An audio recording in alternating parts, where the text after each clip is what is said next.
Reka nongere nguhereze ikaze kuri YouTube channel tuvuga ko burya ukomeye abakomeye kandi ukurusha ubuhanga burya niwe ubasha kurya ibihiye. Abasirikare 438 batojwe na RDF binjijwe mu ngabo za Central Africa. Igihugu cy'u Rwanda kikaba kimaze kugera mu rwego cyangwa se ku rwego ku bijyanye na gisirikare mpuzamahanga ku buryo gishobora gutumirwa mu bihugu bya hano muri Afurika kikajya gutoza abasirikare bo mu gihugu kindi kigiye gitandukanye bitewe n'uburyo igihugu cy'u Rwanda cyagaragaye ko gifite ubushobozi bwo kubungabunga amahoro ndetse bufite igisirikare cy'igihugu cy'u Rwanda gifite ubushobozi butajegajega. By'umwihariko reka turebe ngo ubundi nabaye abanyarwanda bitabiriye umuhango, ese perezida w'igihugu cy'u Rwanda bivuzeho iki, n'abandi bajenerali bo mu gihugu cy'u Rwanda bari bagiyeyo. Kuki igihugu cy'u Rwanda ubundi cyagiriwe icyizere nyuma y'uko ibindi bihugu biri kugenda bigifatira ingamba, ariko Central Africa ikaba yemeje ko igihugu cy'u Rwanda igisirikare cyabo kitajegajega. Icyiciro cya gatatu cy'abasirikare ba Central Africa batojwe n'ingabo z'u Rwanda cyasoje amasomo ni abasirikare batojwe na RDF binyuze mu masezerano yasinywe hagati y'ibihugu byombi muri 2020, ariko 2023 na 4 n'ingabo z'u Rwanda zatangiye kujyayo, ariko baza gutangira kubatoza muri 2024 hagati yo mu kwezi kwa karindwi ndetse no mu kwa 9. Ingabo rero z'u Rwanda zoherejwe muri Central Africa kugira ngo zibashe kuba zafasha igihugu cya Central Africa mu bijyanye n'umutekano. Abanyeshuri basoje amasomo ni 438 bize amasomo ya gisirikare arimo ayo gutahura umwanzi, ajyanye n'uburyo bwo guhangana n'abanzi bageze mu gihugu, by'umwihariko ayo gukoresha ikarita n'indi myitozo ya gisirikare bakoresha mu mashyamba n'ahandi henshi hagiye hatandukanye. Wumva ko igihugu cy'u Rwanda kimaze gutera imbere. By'umwihariko umugaba mukuru w'ingabo z'u Rwanda zirwanira ku butaka Gen Major Vincent Nyakarundi ni umwe mu bari bitabiriye umuhango wo kwinjiza aba basirikare ndetse n'inkumi zo muri Central Africa mu gisirikare.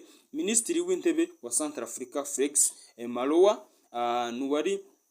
niwe wari umushyitsi mukuru muri uyu muhango wabereye mu kigo cya gisirikare cya Camp Kasai cy'abasoje amasomo bari bamaze amezi 6 biga ndetse imyitozo bayihabwa n'ingabo z'igihugu cy'u Rwanda.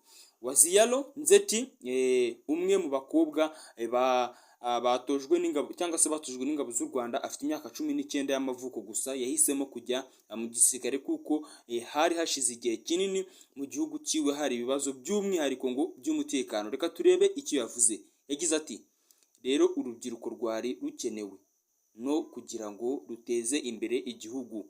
Iyo hari umutekano igihugu gitera imbere. Yavuze ko imyitozo yahawe itandukanye n'isanzwe itangwa n'ingabo z'igihugu cye ku buryo yiteze kuzabyarira umusaruro by'umwihariko ufatika igihugu cyiwe. Ati, mu by'ukuri iyi myitozo yaramfashije kuko iyo batwigishije ntekereza ko bitari bihari mu gisirikare ibyo batwigishije ingabo z'u Rwanda cyangwa cya FACA. Niwumva FACA ni FICA. Twize ibijyanye no kurwana, gukoresha ikarita. RDF yatwigishije gukoresha intwaro zose hamwe na GPS, gukoresha indangamerekezo ndetse n'ikarita.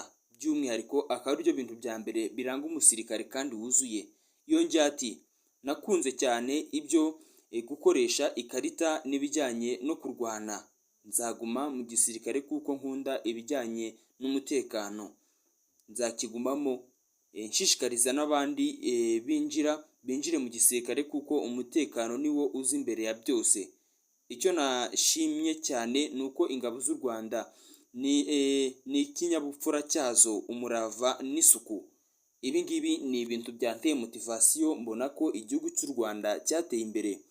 Mugenzi we Wanda Koisi yavuze ko imyitozo bahawe yari myiza kuko bahereye ku bijyanye n'imyitwarire ikwiriye kuranga umusirikare.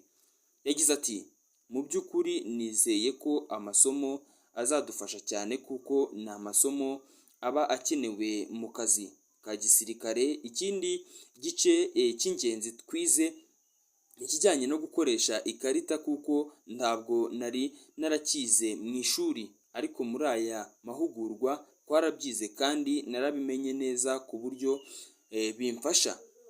Bose icyo bahurizaho bigiye ku ngabo z'u Rwanda ni ikinyabupfura ku buryo bazagikoresha mu buzima busanzwe aho bazaba bari hose. Abasirikare batojwe n'u Rwanda muri Centrafrica bashyiriweho umutwe wihariye babarizwamo. Ni umutwe ushinzwe gutabara aho rukomeye.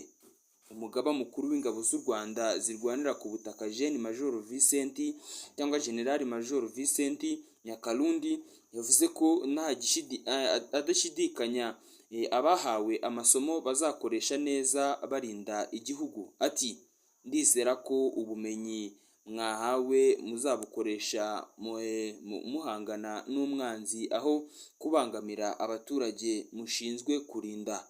Uyu munsi muri imbere yacu nk'abasirikare bagomba kurinda igihugu cyanyu mushyize amanga.